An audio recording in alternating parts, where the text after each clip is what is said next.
देवी एक बड़ी सी कुर्सी पर बैठे खाना खा रही होती है कि अचानक अपनी बहू समीरा को आवाज लगाती है। समीरा, ये क्या बनाया है?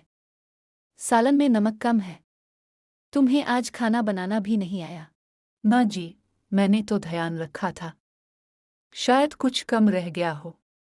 अगली बार ठीक कर लूंगी। जब मैं नई बहू बनकर आई थी तब तो मेरी सास ने मुझे इतनी छूट नहीं दी थी। माँ जी, अगर आपने खुद सख्ती झेली थी तो क्या मुझे भी वही सहना होगा?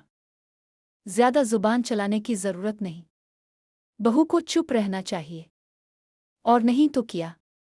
अगर मैंने अपनी सास के उसूल माने थे तो तुम भी मेरे उसूल मानोगी। नेहा रुक कर गहरी सांस लेती है और फिर सावित्री देवी की तरफ देखकर नरमी से बोलती है। माँ जी, इज्जत करवाई जाती है, जबरदस्ती नहीं ली जाती। आदित्य जो ये सारा मंजर कमरे से बाहर खड़ा देख रहा होता है। आदित्य कमरे में दाखिल होता है, माँ को गुस्से में देखकर समीरा की तरफ देखता है। आदित्य समीरा से कहता है, माँ सही कह रही हैं, तुम्हें ज्यादा ध्यान देना चाहिए। तुम्हें हमेशा अपनी माँ की फिक्र रहती है, लेकिन मैं भी तो किसी की बेटी हूँ। बहू ये तो कैसे बात कर रही है? और सास को बहू से ऐसी बात नहीं करनी चाहिए। इतना कहकर समीरा कमरे से चली जाती है।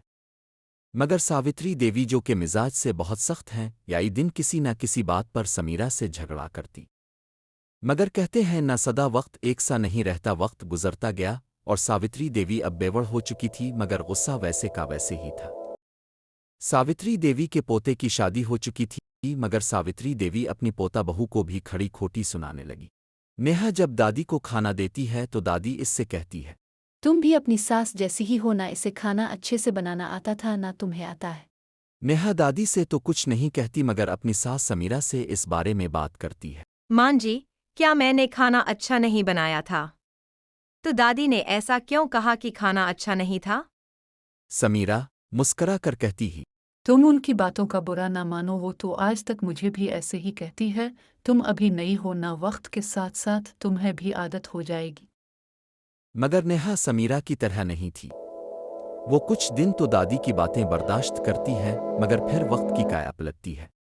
नेहा जब दादी को खाना देती है तो दादी इससे कहती है, ये क्या बनाया है?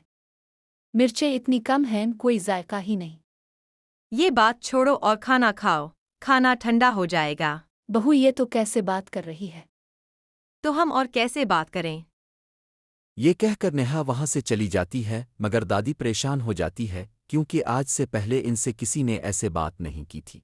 अब दादी जब भी नेहा से बात करती वो इसी तरह उन्हें जवाब देती। एक दिन ये क्या बनाया है? मिर्चें इतनी कम हैं, कोई जायका ही नहीं।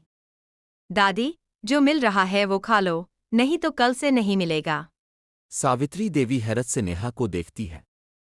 उन्हें याद आता है कि उन्होंने भी कभी समीरा से ऐसे ही अल्फाज कहे थे। वो कमजोर आवाज में समीरा को बुलाती है। सावित्री देवी नम आंखों से कहती है, मुझे मुआफ कर दो, मैं शर्मिंदा हूँ। आज तक तुम्हारे साथ जो भी किया मैं इसके लिए दिल से शर्मिंदा हूँ। समीरा मुस्करा कर कहती ही, माँ जी, मुकाफान अमल से कोई नहीं बच सकता। वक्त सबको इसके अमल का हिसाब देता है। माँ जी, मैंने कभी दिल में आपके लिए बुरा नहीं सोचा। मैंने हमेशा आपको अपनी माँ माना, और बेटियां अपनी माँ से नाराज नहीं होती। आदित्य जो ये सारा मंजर कमरे से बाहर खड़ा देख रहा होता है। आदित्य कमरे में दाखिल होता है। सब हैरानी से नेहा की तरफ देखते हैं। नेहा रुक कर गहरी सांस लेती है और फिर सावित्री देवी की तरफ देखकर नरमी से बोलती है, मैंने खाने में मिर्च और नमक कम रखा ताकि दादी को याद रहे कि उन्होंने क्या कहा था। मेरा इरादा दादी को ठेस पहुंचाने का नहीं था, बल्कि उन्हें सबक सिखाने का था। आदित्य हैरत से कहता है, मैंने हमेशा माँ की बात सुनी, लेकिन समीरा, तुम पर जो जुल्म हुआ वो मैंने नहीं देखा। समीरा मुस्करा कर कहती ही, वक्त सबको सिखा देता है आदित्य, बस कुछ सीखने में देर हो जाती है। सावित्री देवी नम आंखों से कहती है, नेहा, मैंने आज तक तुम्हारे साथ जो भी किया मैं इसके लिए दिल से शर्मिंदा हूँ।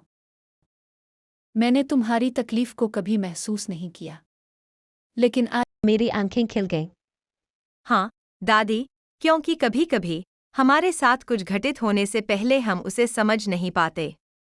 लेकिन मैं तहे दिल से माफ़ी मांगता हूँ, क्योंकि मेरा इरादा आपको शर्मिंदा करना नहीं था, बल्कि यह दिखाना था कि समय बदलता है और हमें दूसरों के साथ प्यार से पेश आना चाहिए। समीरा मुस्करा कर कहती ही।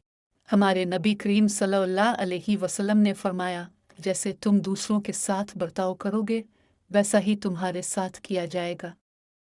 इसीलिए अगर हम चाहते हैं कि हमारे साथ नरमी और मोहब्बत से पेश आया जाए तो हमें भी दूसरों के साथ अच्छा बर्ताव करना चाहिए। ये कहानी हमें सिखाती है कि वक्त कभी किसी के साथ नाइंसाफ़ी नहीं करता। जो आज किसी के साथ बुरा करता है कल वही इसके साथ होता है। इसलिए हमेशा दूसरों के साथ नरमी और मोहब्बत का बर्ताव करें ताकि वक्त जब पलटे तो खुशियां ही खुशियां लौटाए।